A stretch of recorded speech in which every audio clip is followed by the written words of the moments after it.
Hello દોસ્તો, આવી ગયો છું થર્ડ વિડીયોમાં. આજે અબાઉટ ધ બિઝનેસ વાત કરવા જઈ રહ્યો છું. કોમેન્ટ કરજો કે તમારી દ્રષ્ટિએ બિઝનેસ શું છે, કોણ કરી શકે. બિઝનેસ છે ને જે તે લોકોનું કામ નથી. સૌથી પહેલા તો બિઝનેસ કરવા માટે છે ને ધીરજ જોઈએ, તપસ્યા કરવી પડે. જેમ વર્ષો પહેલા આપણા ઋષિ મુનિઓ કરતા હતા ને કે વરદાન લેવા માટે તેને વર્ષો સુધી તપસ્યા કરતા.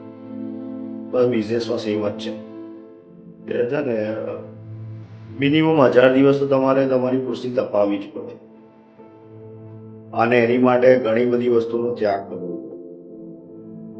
9 to 6 નો ટાઈમ ભૂલવો પડે, સવાર બપોર 7નું જમવાનું ટાઈમ ભૂલવો પડે અને ઘણી વખત તો કેવું છે લેટ નાઇટ સુધી વર્કિંગ કરવું પડે. બિઝનેસ એમ નથી થતો. અને જો મારી વાતથી સહેમત હોય ને તો કોમેન્ટમાં જરૂર જણાવો.